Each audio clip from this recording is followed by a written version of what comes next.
bénit ton nom et nous célébrons ta fidélité. Merci pour ta présence, ô Dieu Tout-Puissant. Nous couvrons cette réunion du sang précieux de l'agneau et nous bénissons ton nom parce que des choses qui ont été arrêtées d'avance, que tu as résolu d'accomplir, vont s'accomplir dans leur plénitude. Au nom suprême de Jésus. Nous te rendons grâce pour nos frères qui au loin sont connectés à cet autel en ce moment précis. Père, tu nous as enseigné que la distance dans le royaume des cieux n'est pas un problème si la foi est présente. Et c'est pourquoi donc, au nom suprême de Jésus, je prie que la même sublime présence que nous allons expérimenter en ce lieu soit expérimentée partout sur la planète au nom suprême de Jésus. Et que, comme de coutume, les témoignages extraordinaires nous parviennent par ton esprit. Honneur et gloire à toi, ô Père, pour le canal éternel dont tu te sers. Amplifie chacun de mes mots. Parle à chacun d'entre nous au palier de sa compréhension. Propulse-nous dans une autre dimension jouissive de la vie. Rends-nous davantage plus productifs entre tes mains, ô Dieu, et que par nous, Éternel, et en nous, ton règne s'établisse. Au nom suprême de Jésus, nous avons prié. Donne-moi 3 bons amen. Amen. Non, tes amens m'embêtent. Donne-moi 3 bons amen. Amen. Tu peux t'asseoir dans sa glorieuse présence. Eh bien, donc je disais que nous allons avoir pendant ces 3 jours, le 4e même dimanche, à enseigner sur les clés. Les clés, ça donne accès.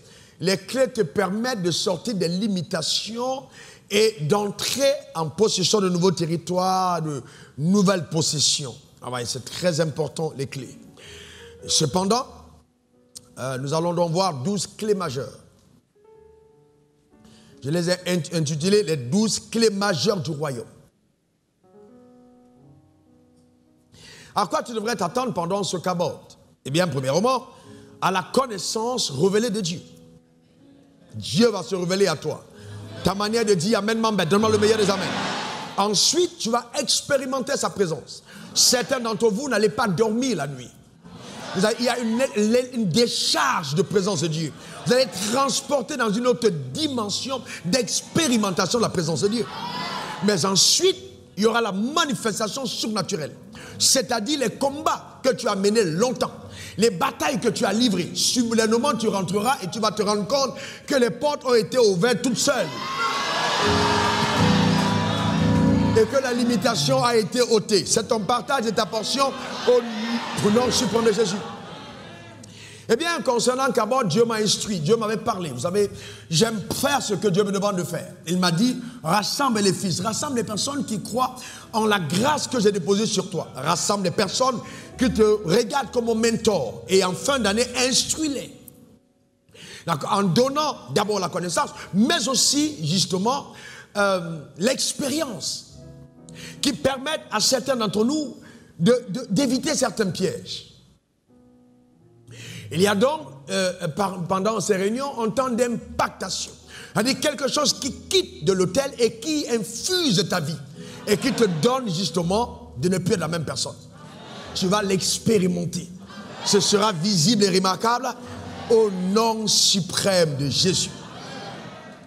Donc, les enseignements pendant ces sessions vont être axés, premièrement sur la connaissance, deuxièmement sur la révélation de Dieu, ensuite sur la doctrine et enfin sur la prophétie.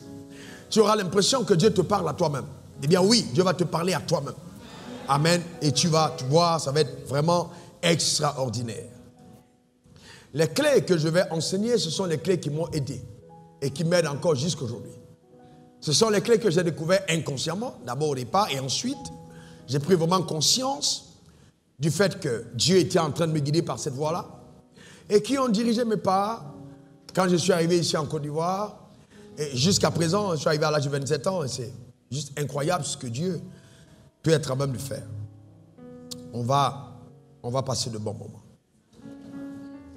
Alors, si nous parlons des clés, il est important, premièrement, si tu veux avoir accès à cette connaissance, de répondre à cette question, pourquoi suis-je sur terre? Pourquoi est-ce que Dieu a voulu que tu sois sur terre? quelle est ou quelle a été l'intention originelle que Dieu a eue quand il t'a créé. Quel est le but que Dieu recherchait? Quand il t'a conçu et créé, qu'est-ce qu'il recherchait derrière? Eh bien, la réponse à cette question va ouvrir ton esprit. Vraiment ouvrir ton esprit. Et te permettre d'avoir accès à une autre dimension de la connaissance de ta propre personne. Parce que connaître Dieu, c'est bien. Mais se connaître aussi en Dieu, là encore, c'est mieux. Parce que Dieu ne peut pas t'utiliser si tu as une méconnaissance de ta propre personne. Donc c'est fondamental que tu puisses connaître. Quelle a été dans la pensée que Dieu a eue quand il t'a conçu et créé? Pourquoi est-ce que Dieu t'a créé? Eh bien, quand Dieu nous a conçus et créés, c'est parce qu'il a eu un problème à la montagne de Sion avec Lucifer. Lucifer était un archange de Dieu. Lucifer était dans le gouvernement de Dieu. Et un jour, Lucifer a décidé de prendre la place de Dieu. Donc au ciel, il y a eu une tentative de coup d'État. Et Dieu dit, bon, si donc un être que j'ai créé moi, de par la souveraineté de mes pensées, décide de prendre ma place, je ne vais pas régler ce problème directement en l'affrontant personnellement. Je vais le propulser du ciel, l'amener sur la terre. Et à partir de là, je vais susciter un être qui va être placé sur la terre. Et cet être va enseigner à Lucifer qui moi je suis Dieu. Donc en d'autres termes, quand Dieu conçoit la création de l'homme, il conçoit la création de l'homme pour la domination sur la puissance des ténèbres, pour infliger à Satan une correction monumentale. C'est-à-dire que Dieu, en concevant l'homme et le style de vie que l'homme devait mener sur terre, se dit, quand Satan le verra vivre, il va regretter de s'être déconnecté de ma personne. Voyez-vous, c'est exactement l'intention que Dieu a eue. Et c'est pourquoi Dieu a pris le soin de donner à la terre un éclat extraordinaire, de donner à la terre d'être un endroit magnifique, et de peupler la terre, de l'organiser, de décorer la terre, et d'y faire venir l'homme quand la terre était déjà dans le summum de sa beauté. Et placer l'homme sur la terre comme étant le roi qui devait infliger justement à Satan la monumentale correction. Donc, en d'autres termes, quand nous regardons à l'humain, dans la pensée originelle de Dieu, chaque être humain est voyez-vous, une solution divine sur la terre des hommes. C'est-à-dire que quand Dieu te regarde, il te regarde comme un solutionneur de ses problèmes. Donc tu as été conçu pour solutionner les problèmes de Dieu. Donc Dieu se dit, tant que tu es sur terre, son problème est résolu. La question de Lucifer est matée. La correction est infligée. Et la grandeur de Dieu préservée. Parce qu'il n'a pas jugé utile de se battre d'égal à égal avec Lucifer. Voilà la raison pour laquelle Dieu t'a créé. Intentionnellement. Originellement. C'était pour ça. Maintenant, je vais vous dire des choses très profondes. Je dis bien très profondes. Qui nécessitent que vous preniez le temps, et ça je pose d'abord, de comprendre. Voyez, dans Genèse 1, verset 26 à 28, on va le lire. Dieu dit, faisons l'homme à notre image, selon notre ressemblance, et qu'il domine sur les poissons de la mer, sur les oiseaux du ciel, sur le bétail, sur toute la terre, et sur tous les reptiles qui rampent sur la terre. Dieu créa l'homme à son image. Il le créa à l'image de Dieu. Il créa l'homme et la femme. Dieu les bénit et Dieu leur dit, soyez féconds, multipliez, remplissez la terre et l'assujettissez et dominez sur les poissons de la mer, sur les oiseaux du ciel et sur tout animal qui se meut sur la terre. Voyez-vous que dès cet instant, quand Dieu donne à l'homme le mandat de domination, il ne demande pas à l'homme de dominer sur un autre homme, parce que ça n'a jamais été l'intention de Dieu. Mais il précise sur le poisson de la mer, sur les oiseaux du ciel et sur tout animal qui rampe sur la terre. Pourquoi? Parce que l'homme devait être maître de l'univers. D'accord? Dominer le règne végétal, dominer le règne animal, dominer l'univers. Et infliger ainsi à Satan la profonde correction parce que Dieu savait que le monde végétal, le monde animal, vous voyez, allait être sous l'influence de la puissance des esprits. Mais il s'est dit, je vais déposer sur terre un esprit ayant en même temps le corps physique. Et cet esprit va contrôler la terre et permettre à ma domination d'être manifeste sur la terre. Donc au commencement, il n'était pas question de toi dominer sur quelqu'un d'autre. Non, c'était justement régenter la terre d'une domination de l'humain sur le règne animal, le règne végétal et sur la sphère des esprits. Parce que en fait, les démons ont la capacité de manipuler les animaux. Les démons peuvent agir par un chat, par une chauve-souris, par un chien, par une souris, par un cancrélat. Ils peuvent passer par des animaux. Mais Dieu dit, aussi longtemps que l'homme est là et que sa présence est dans le jardin, je n'ai pas de problème parce que je sais que l'homme saura mater la rébellion de Satan et préserver même les animaux d'une influence néfaste. Donc Dieu a vu en toi une parfaite solution justement à ces problèmes. Répète après moi, je suis le solutionneur des problèmes divins. Encore. En d'autres termes, quand Dieu te voit, il sait que tu incarnes certaines solutions dans un domaine précis. Et ça n'a pas changé. Chacun d'entre nous avons été conçus pour apporter une solution à un domaine précis. Et je veux donc maintenant, pendant que nous y sommes, à cette phase où je veux prophétiser sur ta vie, décréter, déclarer et établir, au nom suprême de Jésus, qu'aucune puissance démoniaque, aucune armée des ténèbres ne pourra empêcher la révélation de l'incarnation de la solution que tu transportes et que tu es au nom suprême de Jésus.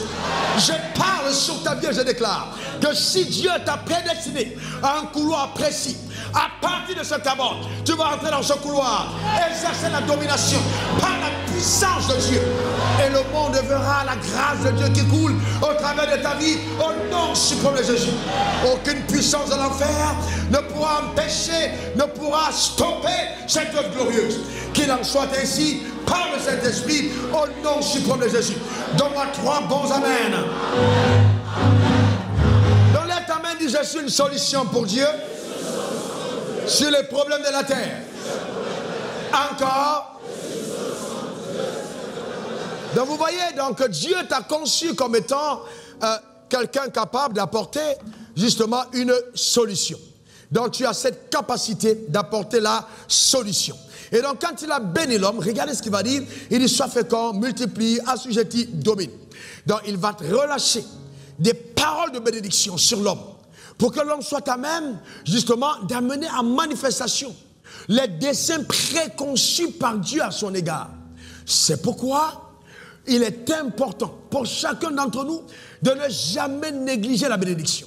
Sans la bénédiction, il est impossible de faire un impact remarquable. On ne peut pas réussir sa vie sans être béni. La bénédiction est fondamentale parce que le premier homme a été béni. Et moi, je lève mes mains vers le ciel, je déclare ta vie bénie au nom suprême de Jésus. Oh, ta manière de dire amen m'embête. Et donc, juste après ça, regardez quand il bénit l'homme, juste après, regardez ce qu'il va dire. Genèse 1, verset 29 à 30. Là, nous entrons vraiment dans des choses très profondes. Il dit, voici, je vous donne toutes les bêtes portant la sémence et qui a la surface de toute la terre. Et tout arbre ayant en lui du fruit d'arbre et portant la sémence, ce sera votre nourriture. Observez que Dieu, après avoir béni l'homme, va lui donner là une clé importante. Il va montrer à l'homme comment est-ce que le mandat de domination sera possible. Parce que quand il a béni l'homme, il dit tout de suite, je te donne la nourriture, portant la sémence, ce sera ta nourriture. Regardez par la suite, au verset 30. Et à tout animal de la terre, et à tout oiseau du ciel, et à tout ce qui se meut sur la terre, et en son souffle de vie, je donne toute herbe verte pour nourriture, et cela fut ainsi. Vous voyez que pour le règne animal, il donne de l'herbe verte pour nourriture. Donc il dit les animaux mangeront de l'herbe simplement.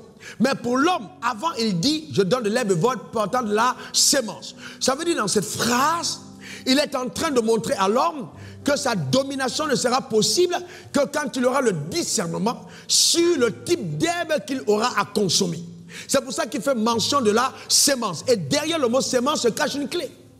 en disant, si donc tu as reçu de l'herbe ayant de la sémence et que tu n'as pas sémé justement la sémence que tu trouveras dans ta nourriture, tu n'auras pas la capacité de manger demain, pas parce que je ne t'ai pas béni, mais parce que tu n'auras pas discerné la clé derrière ma bénédiction.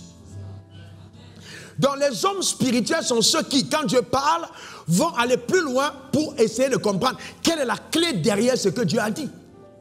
Donc si vous ne comprenez pas, ne discernez pas, pour trouver la clé, déceler la clé derrière les paroles de Dieu, vous allez vivre comme un homme animal. Un homme animal, c'est quelqu'un qui vit sans tenir compte des principes de Dieu. Alors qu'un homme spirituel doit tenir compte des principes de Dieu.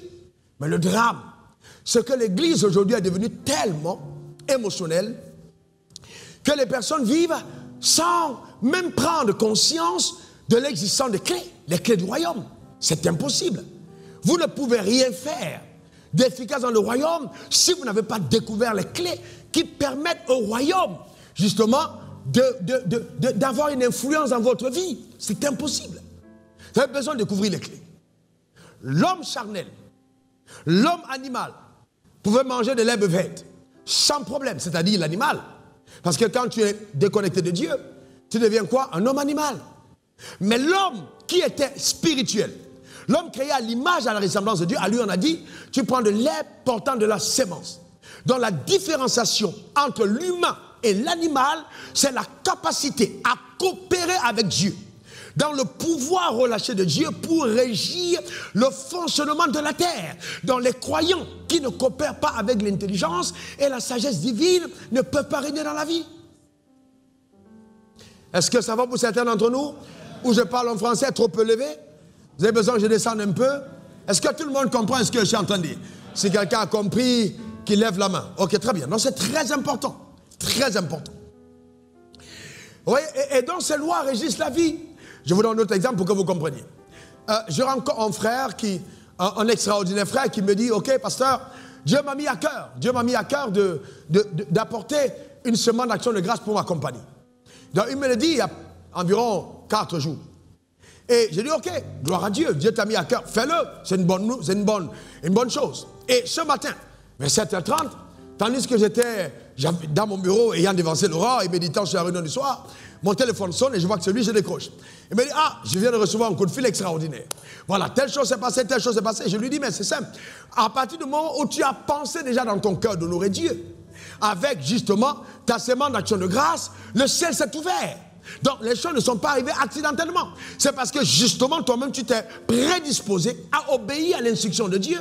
Alors le ciel t'a donné des signaux pour te dire, à cause de ton obéissance, voici les choses qui arrivent. Donc ne soyez pas dans la vie des personnes qui voient des choses arriver comme si c'était au hasard. Cet enseignement a pour but de vous amener à déprogrammer les choses que vous ne voulez pas voir. Et à programmer votre futur. C'est-à-dire que vous pouvez dire à quelqu'un que dans 5 ans, voilà ce que je vais devenir. Je vais vous donner des clés pour refaçonner votre futur. Personne ne prendra votre futur entre ses mains. Non, ta manière de dire amen m'embête. Cet enseignement va te donner, même si les sorciers avaient pris ton futur, cet enseignement, tu vas récupérer ton futur entre tes mains. Est-ce que quelqu'un comprend de quoi je parle? C'est très important. Les clés te permettent justement de régner dans la vie. C'est très important. Le hasard n'existe pas. Ceux qui croient au hasard sont eux-mêmes les artisans de leur propre défaite. Il n'y a pas de hasard. Je vais t'enseigner. Et après cet enseignement, tu n'auras plus besoin de consulter l'horoscope. Parce que toi-même, tu pourras écrire l'horoscope de ton futur et dire aux gens, voilà ce qui va m'arriver. Un homme spirituel, c'est une autre dimension. Tous ton voisin et dit, ah Joe, moi, je suis spirituel. Amen. Maintenant, regardez bien, et ça c'est très profond. Il dit, dans Matthieu 7, verset 19, Jésus dit, je vous donnerai les clés du... Il a dit quoi? Je vous donnerai quoi? Je vous donnerai quoi? Oh, s'il vous plaît, répondez, s'il vous plaît, c'est quoi? Clé de quoi? Lisez la suite, il dit quoi après?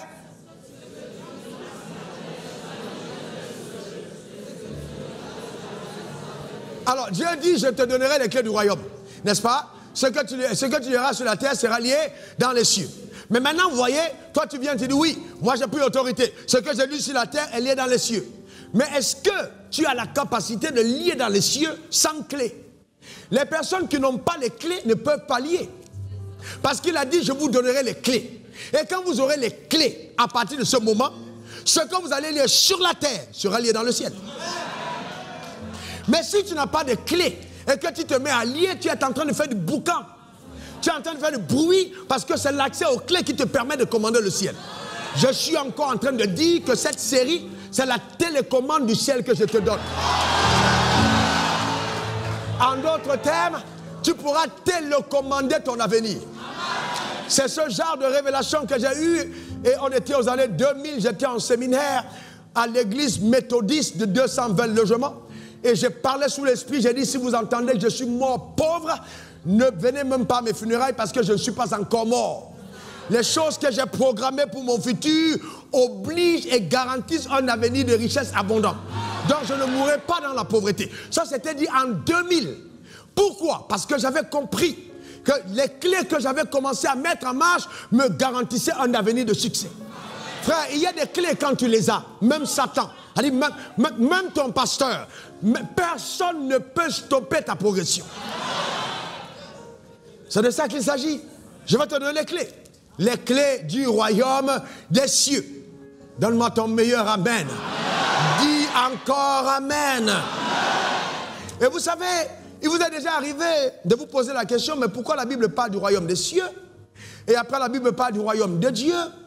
Le royaume des cieux, c'est la constitution qui soutient la force du royaume de Dieu. Donc c'est l'ossature juridique. C'est vraiment la constitution inviolable du royaume. C'est ça le royaume des cieux.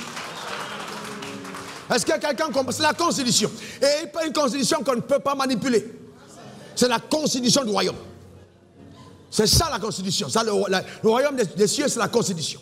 Maintenant, le royaume de Dieu, c'est l'avènement, justement, de la mise en application de la constitution du royaume et les effets que cela produit. Là, on parle du royaume de Dieu. C'est ça la grande différence. Donc, le royaume des cieux et le royaume de Dieu. Le royaume de Dieu, c'est l'avènement, la manifestation du règne de Dieu. Conséquemment, au fait d'avoir compris le mécanisme de fonctionnement de la constitution du royaume et de l'avoir appliqué. Et comme Dieu est un juriste, est un légaliste, quiconque aura compris ce que c'est que le royaume des cieux et se sera engagé à mettre en application, il engage une armée d'anges qui sont les huissiers du royaume pour s'assurer que justement il vit en conformité avec les droits du royaume. Et c'est pourquoi, même si tu es sur terre et que la vie se passe mal, ta vie n'est pas régie par la terre. Parce que tu as pris appui sur une autre constitution et tu es devenu citoyen dans notre royaume. C'est très important. Et c'est ainsi que la Bible dit de toi que tu es un ambassadeur du royaume des cieux. Est-ce que quelqu'un comprend ça? Dans la Côte d'Ivoire peut avoir des problèmes économiques, mais tu n'en auras pas. Les gens peuvent être frappés par le Covid. Tant qu'il n'y aura pas de Covid au ciel, tu n'auras pas le Covid. Ta manière de dire amen m'embête. Tant qu'il n'y aura pas de pauvreté au ciel, tu ne seras pas pauvre. Tant qu'il n'y aura pas de maladie au ciel, tu ne seras pas malade. Pourquoi? Parce que tu auras compris comment fonctionne justement le royaume auquel tu appartiens. Il est donc important de comprendre comment ça marche. Le drame, c'est que beaucoup de croyants ne comprennent pas comment ça marche. La première clé, ou la première loi que je vous donne, que j'appelle la loi majeure, c'est la loi ou la clé de la foi. La première clé, la clé de la foi. Ouais, chaque clé que vous avez dans le royaume sera active au travers de certaines lois. Quand je parle par exemple de la clé de la foi, derrière la clé de la foi, il y a des lois qui donnent à la clé de la foi sa force. C'est pour ça que je peux aussi parler de la loi de la foi. Cette loi de la foi se transforme en clé. Alors qu'est-ce qu'on appelle loi? Une loi, c'est un ensemble de principes régissant la vie. Ensemble de principes régissant la vie, dont la mise en application aura des conséquences prédictibles. Donc quand je mets en pratique justement ces principes, dans ma vie, je peux prévoir ce qui va arriver. La preuve, si je laisse tomber ceci, il va monter ou descendre. Pourquoi est-ce qu'il va descendre?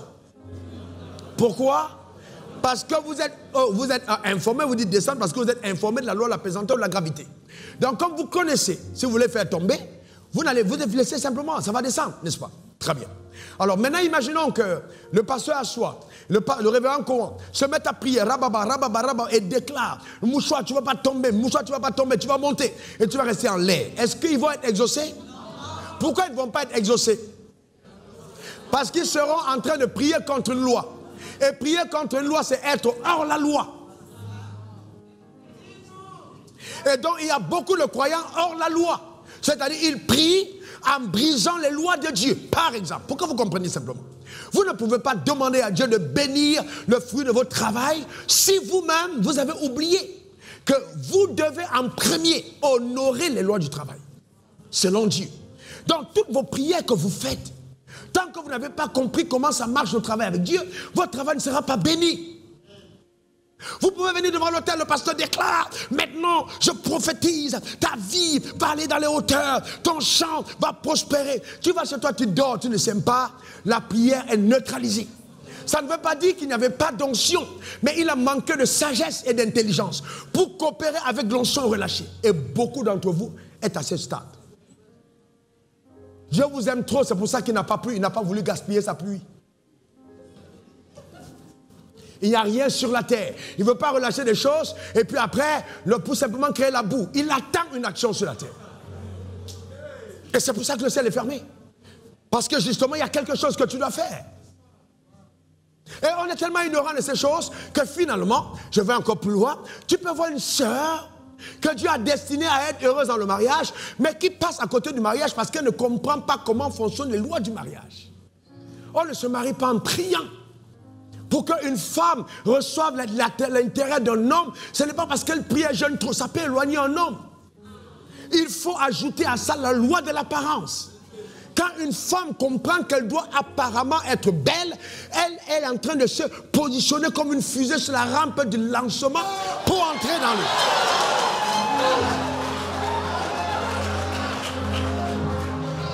Et vous allez voir, et frère, laissez-moi vous dire, frère, en fait, ce qui est important, amen, ce qui est important, est-ce qu'il me suit derrière, ce qui est important, c'est que beaucoup d'entre vous, vous ne comprenez pas, même des femmes qui sont à l'église, beaucoup de femmes à l'église ont gâté leur mariage parce qu'elles ne comprennent pas comment marchent les lois. On ne garde pas un homme avec la prière. C'est faux. Jamais de la vie. Non.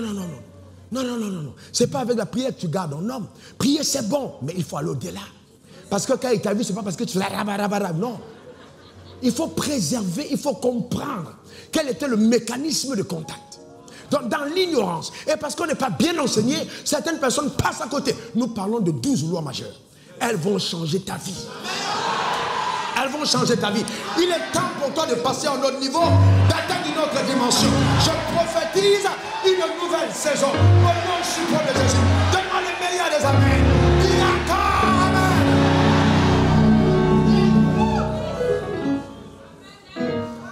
Donc vous voyez, c'est important, frère, quand nous parlons de ça, que certains d'entre nous le comprennent. Les lois, c'est vital. Les lois, c'est vital. C'est pour ça que la sagesse et l'intelligence sont quelque chose d'incroyable.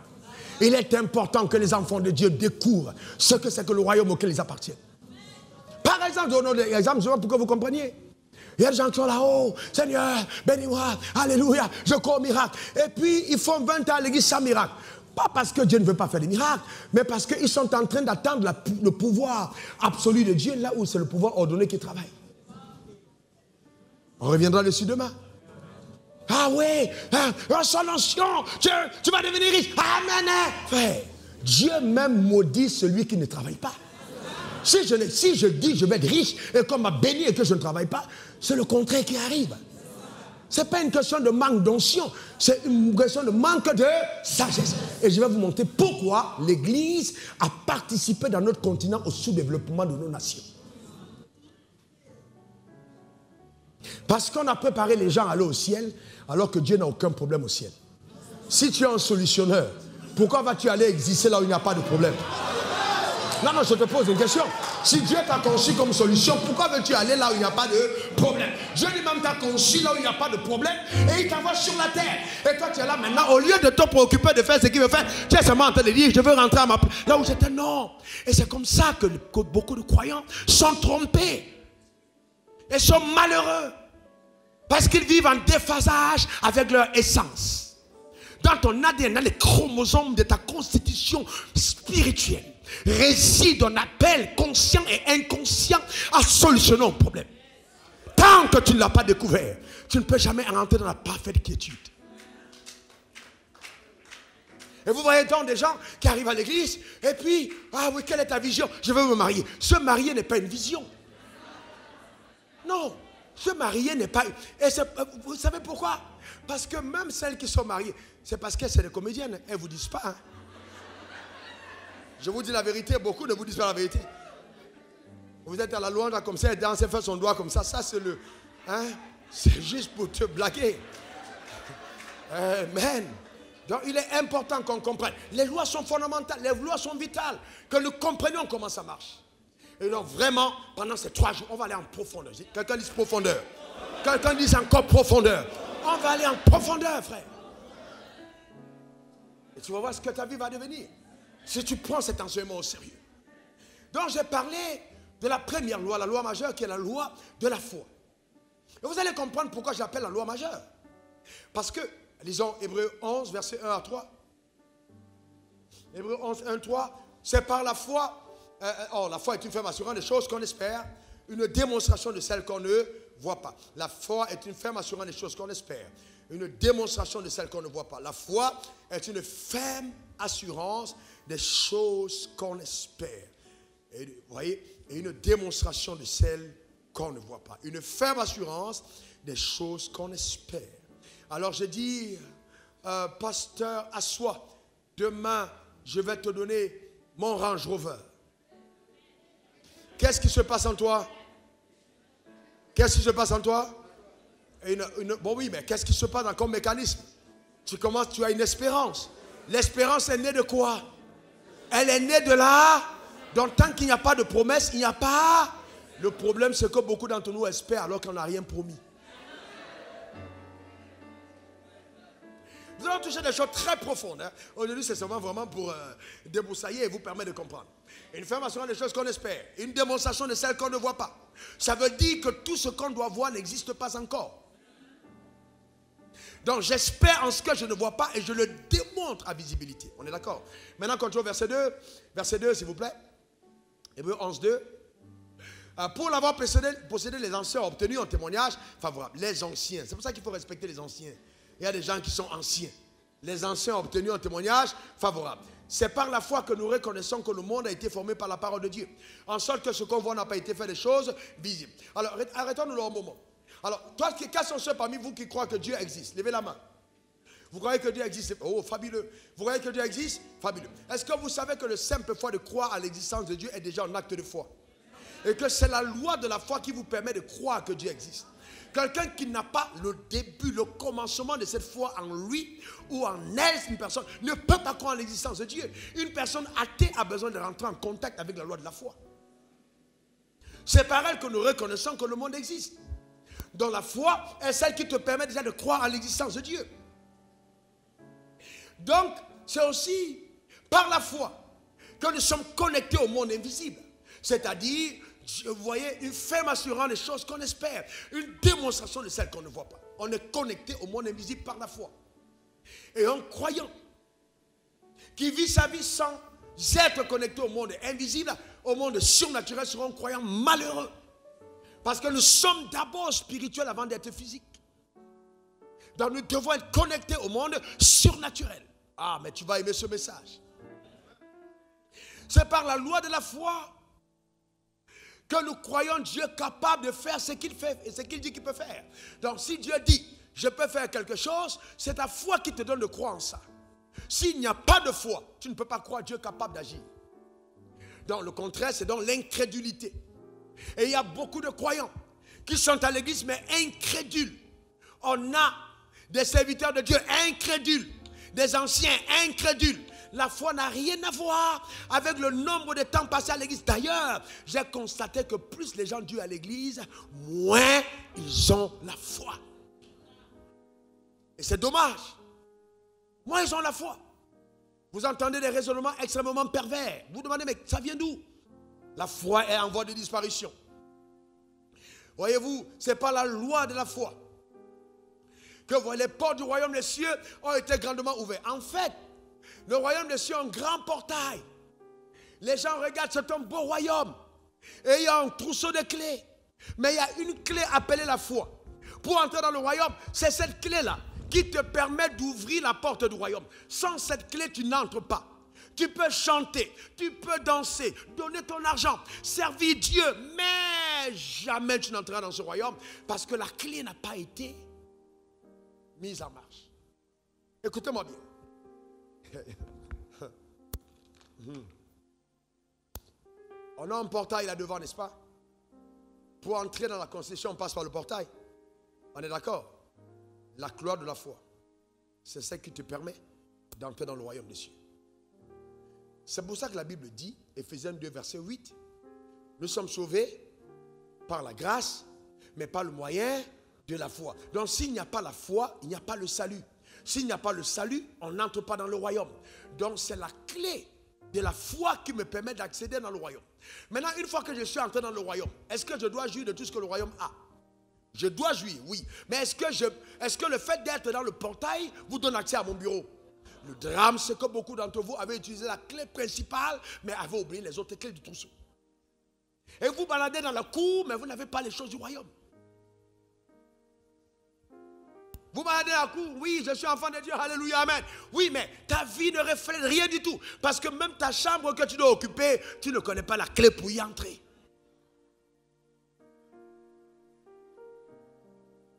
Vous êtes arrivé d'avoir un grand trousseau de clés, vous arrivez devant votre porte, vous êtes en train de fouiller. Amen, je vais te rendre la tâche facile. Là, vous voyez, les clés n'ont pas été nommées. Mais à partir de demain, ton trousseau que tu rentres les mains, les clés seront nominatives. Tu connaîtras exactement quelle est la clé qui fait quoi, quelle est la clé qui fait quoi, quelle est la clé qui fait quoi, afin que ta vie soit accélérée. Je prophétise l'accélération sur ta vie au nom suprême de Jésus. Ta manière de dire amen m'embête. Donne-moi un meilleur amen. Et la foi, je la définis comme étant une ferme confiance en Dieu qui est démontrée. Donc quand on dit quelqu'un a la foi, il a confiance en Dieu. Quels sont ceux parmi vous qui croient que Dieu existe et que Dieu est capable de grandes choses? Levez la main. Alléluia. Répète après moi, je crois que Dieu existe et il est capable de grandes choses. Encore. À la troisième fois, j'envoie un ange vers ta vie, afin que ce que tu attends que Dieu fasse soit accéléré à ma parole, au nom suprême de Jésus. Déclare-le encore. Qu'il en soit ainsi. Qu'il en soit ainsi à ton égard, au nom suprême de Jésus. Maintenant, la foi n'est pas simplement ça, elle est aussi la main qui nous permet de saisir d'entre les mains de Dieu les promesses que Dieu a pour nous. Donc tant que je n'ai pas la foi, je ne vais pas saisir ce que le ciel me réserve. Donc il me faut la foi. La foi est importante. La foi est fondamentale. Mais, écoutez-moi bien, je veux qu'on aille, parce que vous êtes assis ici, vous êtes déjà tellement nourris de la foi, que vous connaissez beaucoup de choses sur la foi. Mais allons-y maintenant à une autre dimension de la foi. C'est là où je vais vous amener ce soir, à un autre niveau. La Bible dit que c'est par la foi que Joseph donna des ordres au sujet de son... Hébreux 11, 22, regardez ici. Hébreux 11, verset 22, c'est par la foi que Joseph... 11, 22. Hébreux 11, 22. C'est par la foi que Joseph, mourant, fit mention de la sortie des fils d'Israël et qu'il donna des ordres au sujet de ses os. C'est-à-dire Joseph dit je vais mourir. Et il dit ne me laissez pas en Égypte. Mais quand vous allez sortir d'ici, prenez mes ossements et partez avec moi. Est-ce que quelqu'un comprend ça? Il avait tellement confiance en Dieu qu'il s'est dit, même mort, Dieu est capable d'accomplir ce qu'il a annoncé à ma vie. C'est ce qu'on appelle faire confiance. La foi, quand tu l'as, quand ta foi a dit oui, le ciel ne peut pas dire non. La foi, c'est la seule loi qui te donne d'opérer avec le même niveau de puissance que Dieu. En fait, seul celui qui a la foi devient l'égal de Dieu. Je reprends. Seule celle qui a la foi devient l'égale de Dieu. Et c'est pour ça que Dieu veut que tu aies la foi. Parce que la Bible dit, rien n'est impossible à Dieu. Luc 1, verset 27, n'est-ce pas? Très bien. Qui croit que rien n'est impossible à Dieu? Très bien. Mais maintenant, Marc 9, verset 23 dit quoi? Tout est possible à celui qui croit. Est-ce que les deux versets ne veulent pas dire la même chose? Le premier verset dit que Dieu peut tout faire. Et le deuxième verset dit que celui qui croit peut tout faire. Donc si Dieu peut tout faire et que toi tu peux tout faire, n'êtes-vous pas égaux en puissance? Lève ta main et dis, je suis l'égal de Dieu en puissance. Parce que je crois. Encore. Une dernière fois. Donc c'est très intéressant. La foi te donne d'opérer à la dimension d'égalité avec Dieu en puissance. Mais voilà un garçon, Joseph. Joseph est descendant d'Abraham. Écoutez bien la puissance de l'alliance derrière la foi. Joseph a son père qui l'aime. Joseph est vendu par ses frères. Quand Joseph arrive dans la citerne, Joseph n'a plus de pasteur. Joseph n'a pas d'église. Joseph n'a pas de frère en Christ. Mais Joseph a la foi. C'est-à-dire ta foi peut survivre à l'église. Tu peux avoir la foi alors que tu n'es pas dans la communauté. Tu peux avoir la foi alors que tu ne vas plus à l'église. Non, je n'ai pas dit de ne pas aller à l'église. Mais je dis, parce que beaucoup de personnes vous tordez la parole. Je dis ceci. Si même on te prend dans un pays où il n'y a plus d'église, ta foi ne meurt pas. Ce n'est pas l'église qui fait ta foi. Non. Ce qui fait ta foi, c'est ce que Dieu t'a dit. C'est la parole que tu as entendue de Dieu. La foi vient de ce qu'on entend. Et ce qu'on entend vient de la parole de Christ. Pas de Dieu, de Christ. Et comme Christ a été immolé avant la fondation du monde, Christ a commencé à parler avant qu'il ne meure. Donc Christ n'a pas commencé à parler quand il est né. La parole de Christ était entendue avant que Christ ne vienne. Donc si les gens comme Joseph ont donné des ordres au sujet de leurs os, c'est parce qu'ils ont entendu quelque chose. Mais moi je te pose une question. Qu'est-ce que tu as entendu? Je dis les jours qui restent cette année doivent amener dans ta vie, depuis que tu es né jusqu'à présent, tout ce que le ciel t'avait réservé et qui n'est pas encore arrivé. Reçois cela au nom suprême de Jésus. En notre manière de dire Amen, m'embête.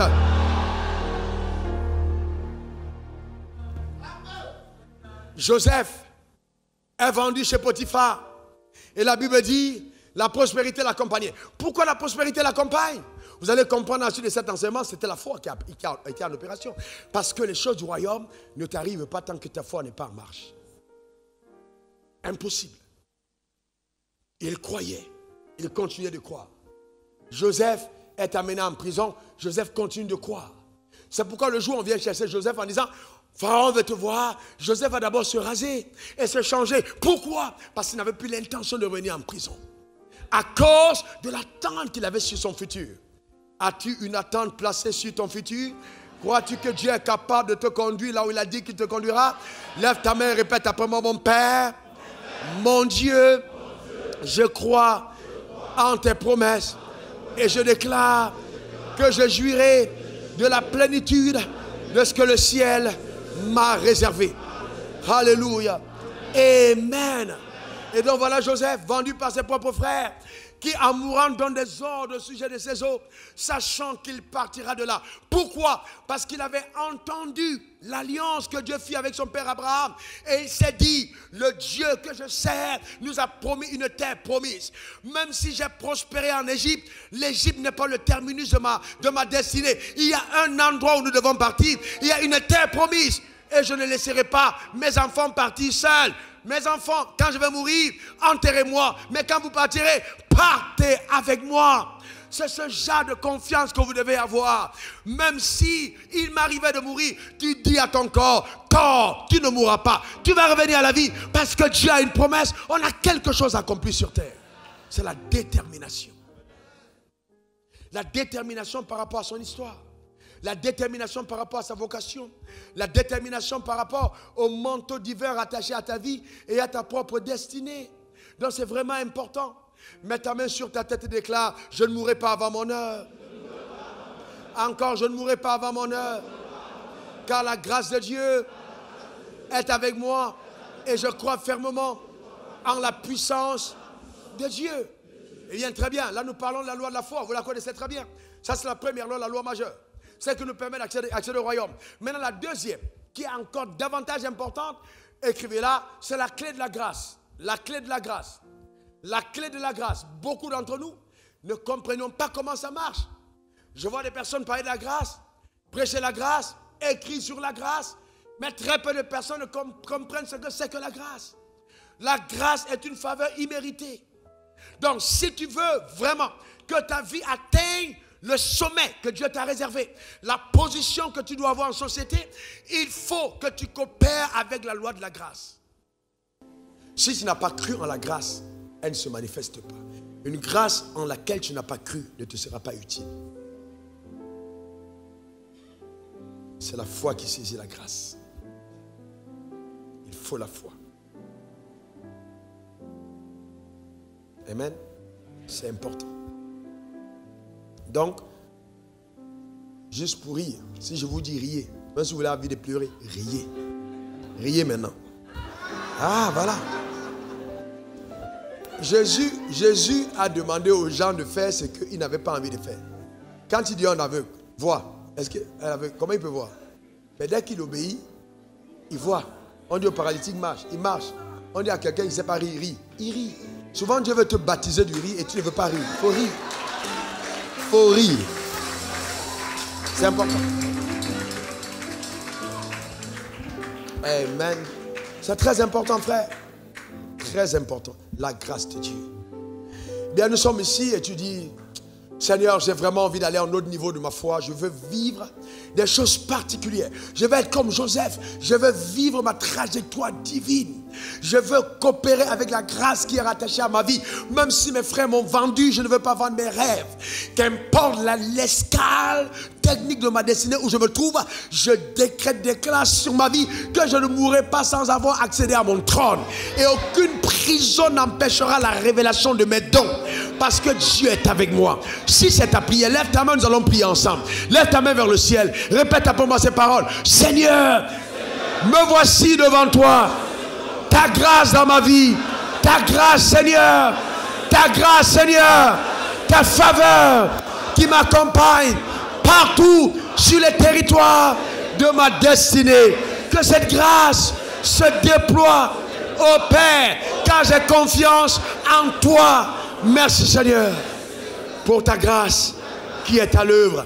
J'ouvre mon cœur et je me répands de toute attitude, de tout comportement, de toute action, de toute pensée qui a déshonoré la grâce ou l'opération de la grâce. Au Père, que ton nom soit glorifié au travers de ma vie sur la terre des hommes. Au nom suprême de Jésus. Amen 3 fois. Acclame très fort le Seigneur. Acclame très fort le Seigneur.